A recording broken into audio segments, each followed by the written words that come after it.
Il est important de connaître le droit international humanitaire, mais il est encore plus important de le respecter et de le faire respecter. C'est même une question de vie ou de mort.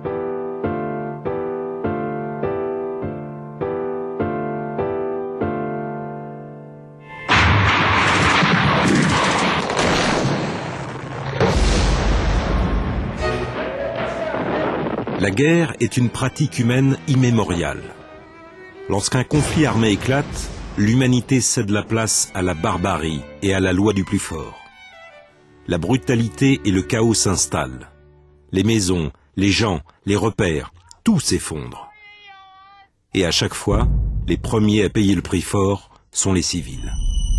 Tenía un hogar estable y lo perdí. Lo perdí todo. Todo, todo. Vol, viol, expulsion, massacre et violence en tout genre façonnent le visage grimaçant de la guerre, sanglant et désespéré.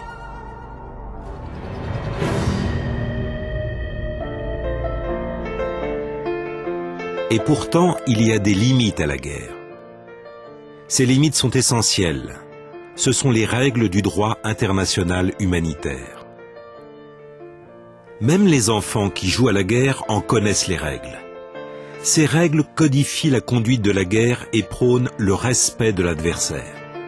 Fondées sur la coutume et forgées par d'anciennes civilisations, les premières lois de la guerre s'inspirent également de sources éthiques et religieuses telles que la Bible et le Coran. En 1864, grâce à l'impulsion du Suisse Henri Dunant et du Comité international de la Croix-Rouge, le droit international humanitaire moderne prend son envol. Il donne naissance à une règle capitale: protéger les personnes hors de combat sur le champ de bataille.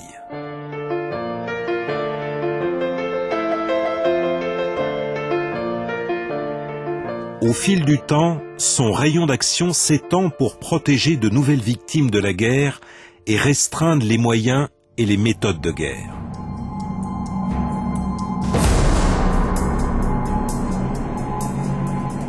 Organisation neutre et indépendante, le CICR est chargé par la communauté internationale de promouvoir et de favoriser le respect de ce droit.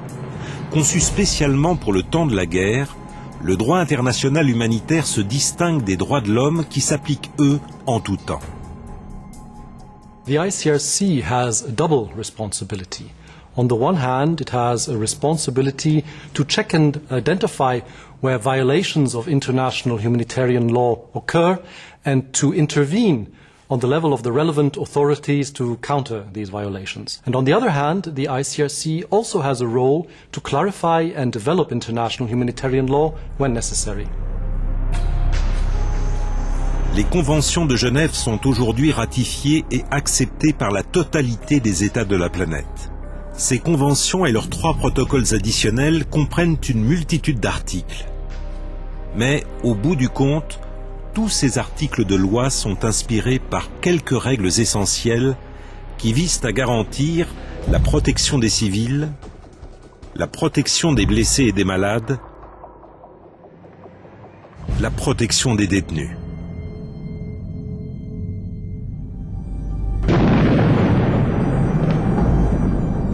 Lorsque les belligérants ne font pas la distinction entre population civile et objectifs militaires, la terreur s'installe et nourrit le cycle infernal des représailles. Les populations civiles qui ne participent pas directement aux hostilités doivent à tout prix être épargnées par les combattants. Elles ne peuvent en aucun cas être prises pour cible. Le non-respect de cette règle fondamentale entraîne trop souvent les victimes civiles sur le chemin de l'exode, un chemin lourd d'incertitudes et de souffrances. Unfortunately, what we've seen in the last couple of decades is that the main victims of armed conflict are civilians, men, women, and children. That the idea of war between 2 armies who line up on a battlefield and fight each other is long past. Now we see that up to 90% of the casualties of modern warfare are civilians.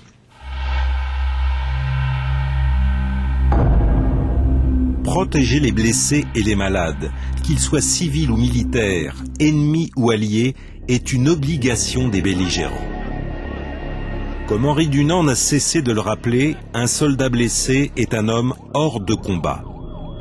Encore faut-il que les secouristes, leurs moyens de transport et les hôpitaux soient respectés. Les emblèmes distinctifs de la Croix-Rouge, du Croissant Rouge et plus récemment du Cristal Rouge sont là pour garantir l'exercice de la mission médicale et la sécurité de son personnel. Une sécurité, hélas, précaire. La protection des détenus est au cœur des conventions de Genève. Les combattants capturés et les civils, sous le contrôle de la partie adverse, ont droit au respect de leur vie et de leur dignité. Ils doivent être protégés contre tout acte de violence et de représailles, à commencer par la torture.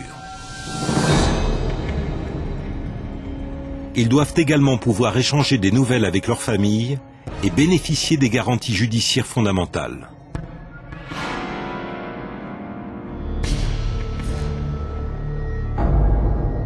La guerre ne permet pas tout. Le droit international humanitaire interdit l'emploi d'armes aux effets indiscriminés et causant des souffrances excessives. Après une longue mobilisation, les mines antipersonnelles dont les effets à retardement sur les civils sont dévastateurs ont finalement été bannies par le traité d'Ottawa en 1997. Aujourd'hui, ce sont les armes à sous-munitions qui sont au cœur des débats. Même si leur interdiction progresse, on peut craindre que demain de nouvelles armes encore plus sournoises n'apparaissent et que le droit international humanitaire soit à nouveau sollicité pour réguler ou combattre leur utilisation.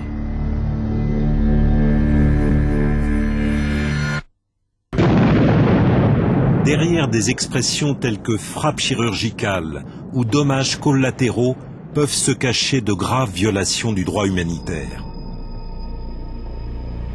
Les belligérants doivent prendre toutes les précautions afin de limiter leurs attaques aux seuls objectifs militaires et renoncer aux attaques pouvant entraîner incidemment des pertes civiles démesurées. Les principes de distinction, de proportionnalité et de précaution sont essentiels, mais malheureusement pas toujours respectés.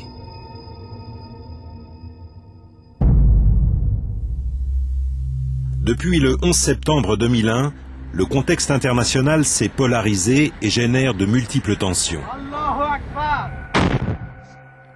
L'essor de réseaux terroristes et de programmes de lutte antiterroriste déstabilise de nombreuses régions. Les règles du droit international humanitaire s'appliquent à toute nouvelle situation de conflits armés et s'efforcent de répondre aux défis actuels.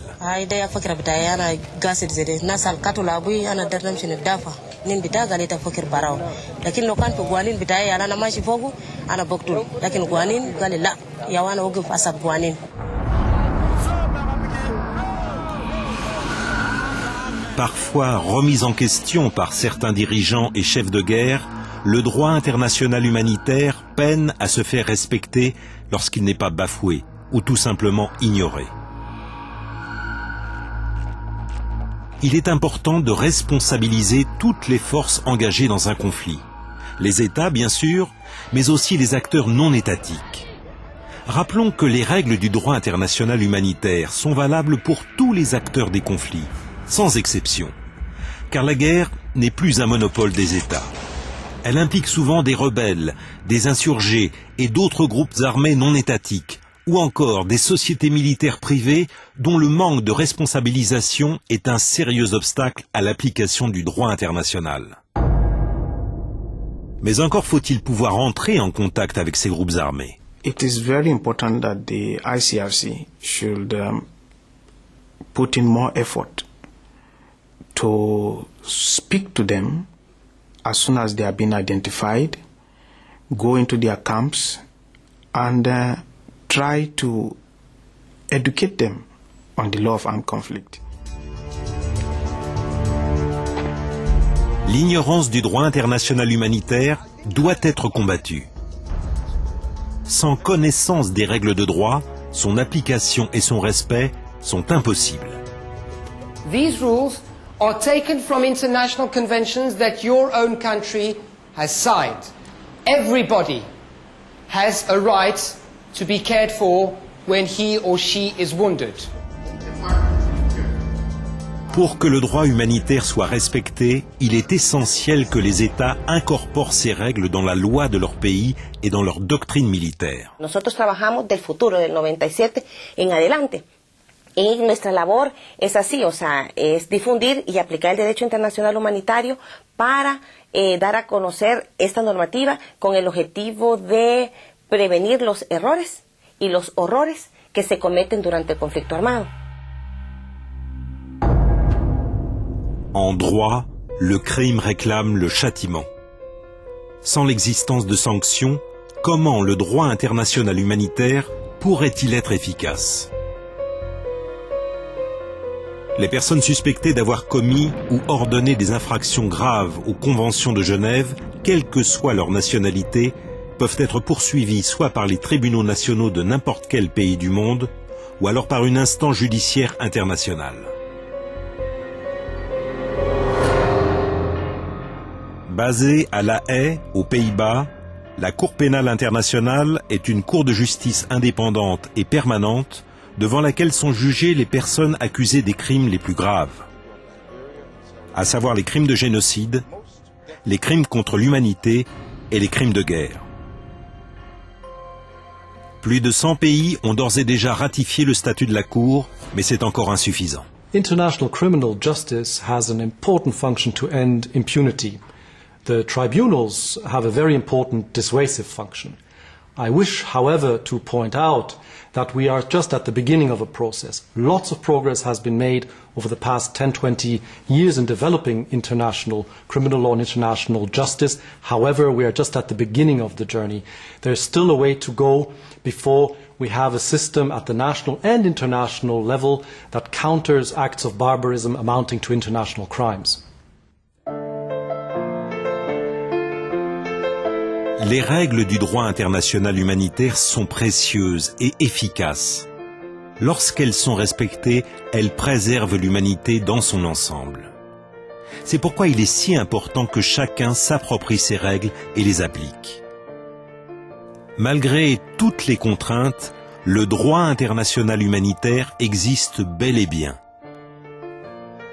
Face à la brutalité de la guerre, il peut protéger toutes celles et ceux qui en sont les victimes.